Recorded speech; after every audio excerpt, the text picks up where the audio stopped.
on to the tarot that I pulled for 2024. I pulled 3 cards from the Rider-Waite-Smith deck. They were really cool. I was very excited to see these because I didn't actually, I wrote all the stuff about eights before I even pulled these cards. So it was really cool that they fell the way they did, and I'm really excited to show them to you. So in the first position, we have the Hanged Man. This. Second position is the Lovers. Third position is the Sun. And so, first for the Hanged Man, I always see like contemplation and new perspective, right? I think most people see that when they see the Hanged Man. He doesn't look like he's suffering. He's kind of relaxed, kind of meditative in a way.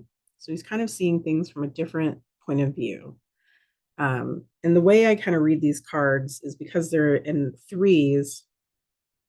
This is sort of giving us like the past energy that we are starting the world out with.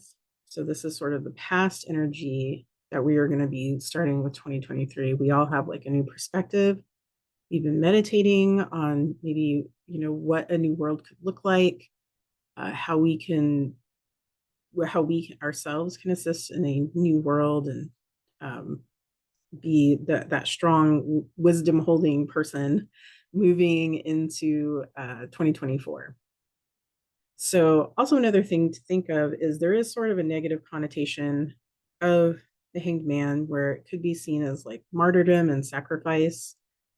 So those are things to kind of think about as well, like martyrdom and sacrifice. There may be some positive connotations seen to martyrdom as far as like a specific agenda being moved forward, but on a interpersonal level, that's something really people take on themselves. And, it's more out of some form of resentment or frustration with the relationships around them. And then the sacrifice, again, is really understanding you as a human, like, again, those strengths and weaknesses of what sacrifice actually is and, how that shows up in your life. And, what you truly want instead of having to sacrifice your own true will, your own true you for other people. Not to say that you don't want to help other people and advance other people forward, but it's something to think about. Like, why are you doing those things? Is it to truly be of service, or is it something where you are trying to gain something just for your own ego or your own self? So something to think about. Another cool thing is the legs of the hangman are creating the number 4, which is the planetary number of Jupiter. Jupiter is the guru or prophet of the Zodiac. So that's kind of the guru energy. So it's like there's a lot of wisdom that we're starting 2024 with because we've had this new perspective, a lot of inner work that we've done as a collective on that kind of, working on the vision that we want to see. So, very cool. Hanged Man. So it's a great place to start, in my opinion, is we're starting from a place of wisdom and understanding. The second position is Lovers. So again, we talked how the Hebrew letter het looks like a bridge, looks like a doorway. And this particular card, I see the trinity of energies, right? It's the supernal triad. In the Qabalah, there's 3 triads, 3 triangles.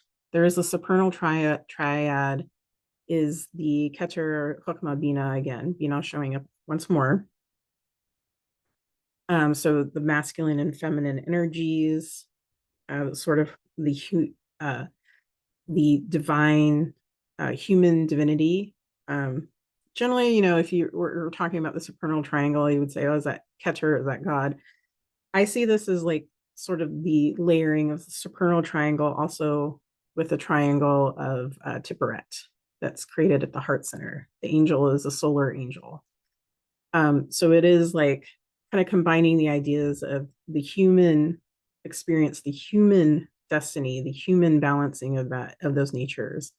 But it's also so creating the solar Tipperet angel. And in this, the divine feminine in 2024 is going to play a really strong leadership role. Just by and this is like sort of in the heart of 2024.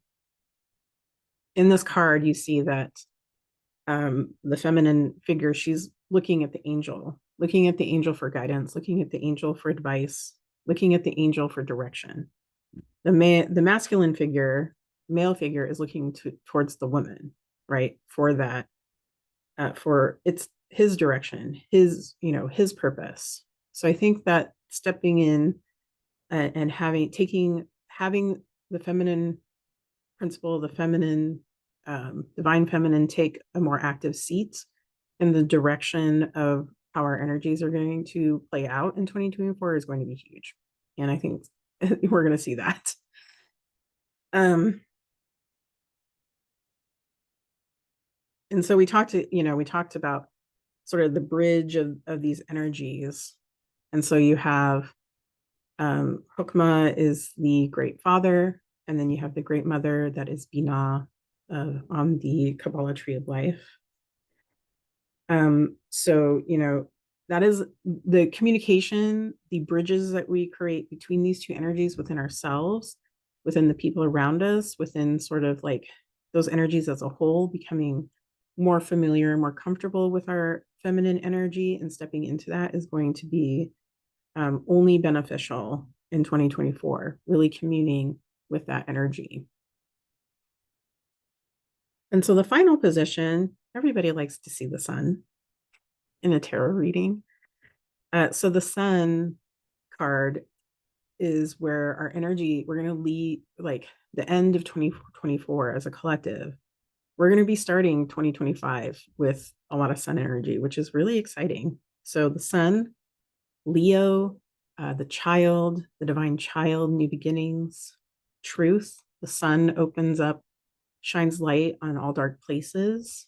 So think of that too, because while this is a great card, there's a whole year to work through some of this energy. So if the dark places are going to be shown on that, we're going to have to look at a lot of really uncomfortable, horrible stuff as a collective human, a human race.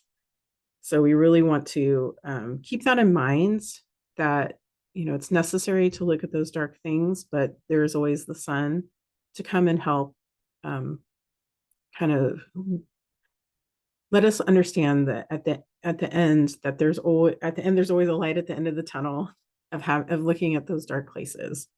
And there's a lot of promise and new things that can be created from sweeping out all of that old dusty energy that we don't need any longer. Your support means the world to us. If you've enjoyed this podcast, please take a moment to like, comment, and share it with others who might find this content valuable. And of course, don't forget to hit that subscribe button to stay tuned for more enlightening discussions. Your engagement helps us grow, and we appreciate each and every one of you. Thank you for being a part of the Casual Temple community.